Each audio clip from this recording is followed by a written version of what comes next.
Earlier today, Stalker 2 got a new update. For me on GOG, this was a 64.63GB download. This is patch 1.6, being dubbed Night of the Hunt, as new missions and even night vision was finally added into Stalker 2. This being one of the most long requested features that of course was present in past games. And something a ton of people are missing is all of this is even kicking off a new ARG for Stalker 2, so stick around to the end of this video to learn more about that, as it seems like more content is coming. But what is easily the biggest of the changes around this update is the addition of NVGs, night vision goggles, into Stalker 2, this being available for both you as well as other NPCs. And while this on its own is huge, it is also accompanied by an AI stealth detection and long-range combat overhaul, which all comes together to really take this update to the next level. So now in Stalker 2, from both vendors as well as stashes, you could find NVGs. This is a stash with a Gen 1 version that you could easily loot relatively early on, but many vendors also have these distributed to them. Although if you do go to a vendor and find it's not in their inventory, do note you may have to reset their inventories for the NVGs to pop up here. And you may even notice some vendors look a bit different now, as some of the female appearances were updated.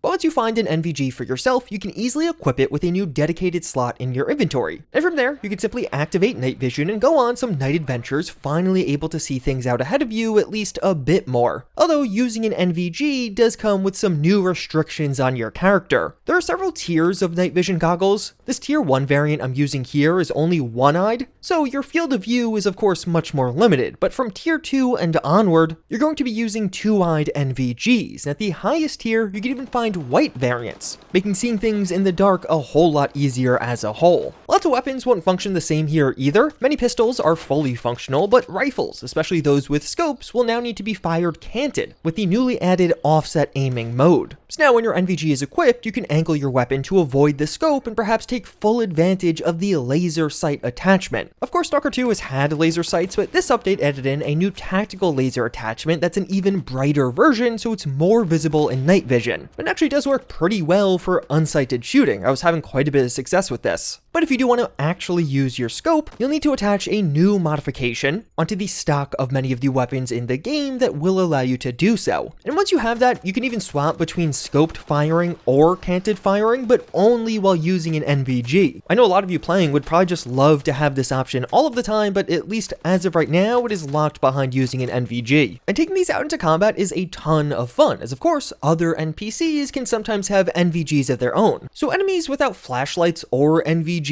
have much worse detection at nighttime now. Here you can see I am just casually walking past and nobody could tell I'm there. But enemies in general will have a much harder time detecting you initially at nighttime. So while I did find that after I was initially detected by a group, detecting me a second time, even if they lost sight of me, was still pretty common at nighttime, that first detection, the initial time a group is alerted to you, is way more lenient during nighttime with this update. So if you're facing some enemies that don't have an NVG on around nighttime, you can really sneak around people now.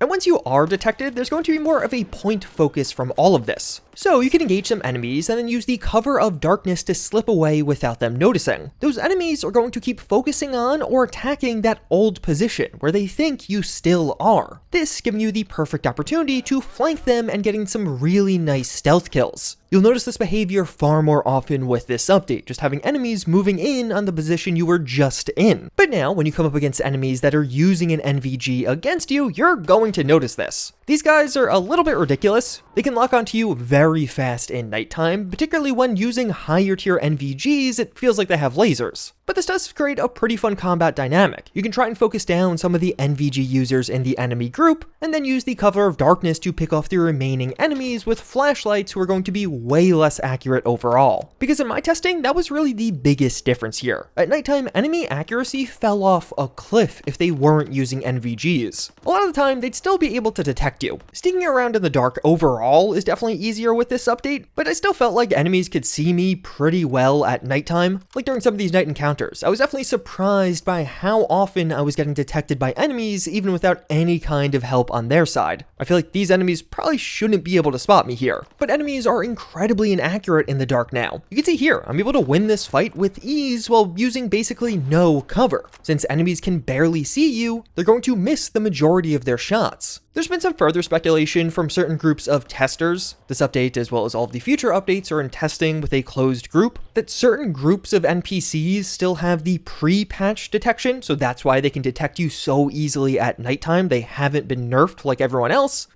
But at least as of right now, it's hard to tell what exactly is going on, and you do seem to get detected a little bit too easily sometimes. But thankfully, they'll miss a lot of their shots, so it does make gunfights at night a lot easier. And all this is expanded on by the fact that other NPCs are actually going to use cover now. Some of these fights tend to be at medium to longer ranges, and with this update, enemies fighting at that distance are far more likely to get behind cover as they're engaging you. You can see them doing this a ton, and even changing cover positions as I move positions as well. But to go along with this, enemies are also more likely to charge you. From time to time, you might notice that one enemy is charging up against you as some of the other comrades are laying down covering fire for them. Nothing as a part of patch 1.6 was a massive A-Life overhaul, but the stealth and combat changes are really nice, and gameplay and gunfights in general definitely feel different after this one. Combat at night is really the star of the show. It basically got a comprehensive overhaul from all of this, but even beyond that, there were further changes like enemy NPCs also gaining the ability to loot fallen mutants. As well as there is going to be a new mutant harvesting mission featuring Hanta from past Stalker games. They've returned to the zone, and now you can trigger a new mission with them by heading over here and looking for the hunting camp. Once there, Hanta will teach you to hunt mutants, this via several quests that take you to set locations where mutants are located. This will even grant you an early NVD, so if you don't want to have to buy one or search for one, you can just do this mission. And this quest does have some more interesting rewards the deeper you get into it, but I don't want to spoil all of those here. As well as a new anomaly was added with patch 1.6 with Fireball. It's pretty similar to some of the other ones in game already, but this of course being with a fire theme, which is pretty fun. And beyond all of that, there were some nice quality of life changes from this update. The mod browser UX was updated and definitely looks a bit cleaner now. Now pressing J while hovering over a quest marker in the map menu opens the relevant mission entry in the journal. So it makes jumping to the journal entries for some of those nearby quests a lot simpler. A bunch of stashes got NVDs or NVGs, but also were just rebalanced in general, so many will have better loot, and it's definitely worth redoing those.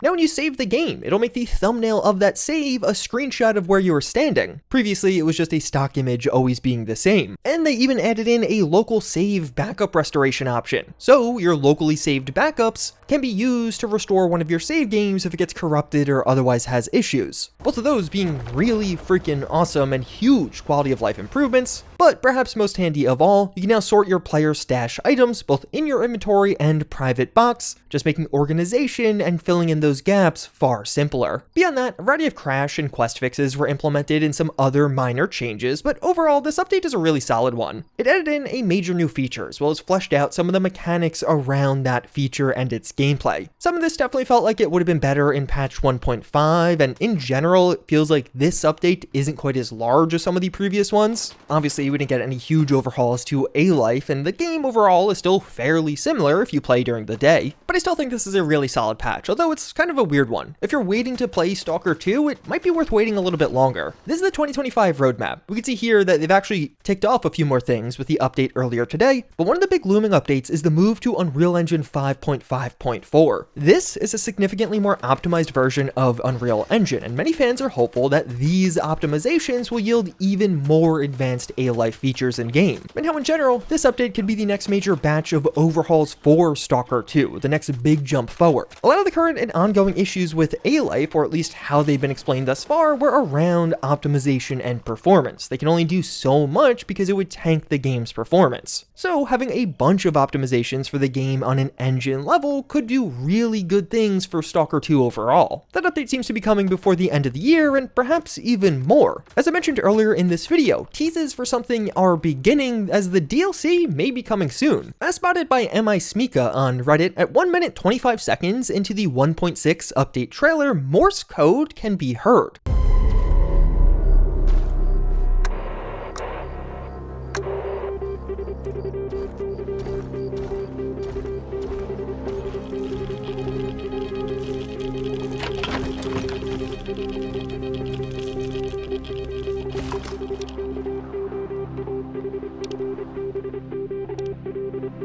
this can be translated into a string of characters, which you can then further convert a few times into an image link, this being some kind of setup in-game, the most obvious edit being these colored squares. Players realize you have to convert these colored squares into their colored codes, this giving you a nice long string, which can be converted yet another time into yet another link, this time for a password-protected zip file, and that's where things stand right now, trying to figure out what the password is for this zip file. I'll have a link to MISmeeka's post down below for those interested, but yeah, right now things are really starting to pick up for Stalker 2. We just got this big update that's definitely one of the biggest of the year overall, even if it's a bit on the smaller side compared to the other two major ones. But even further, this roadmap shows that we should be getting quite a bit more content throughout the rest of this year, and with this ARG picking up, it feels like news around some more could be coming. We of course know that PS5 release is looming, but maybe a DLC release is also not that far away. With that said, get subscribed if you want more Stalker 2 coverage, but otherwise that's the 1.6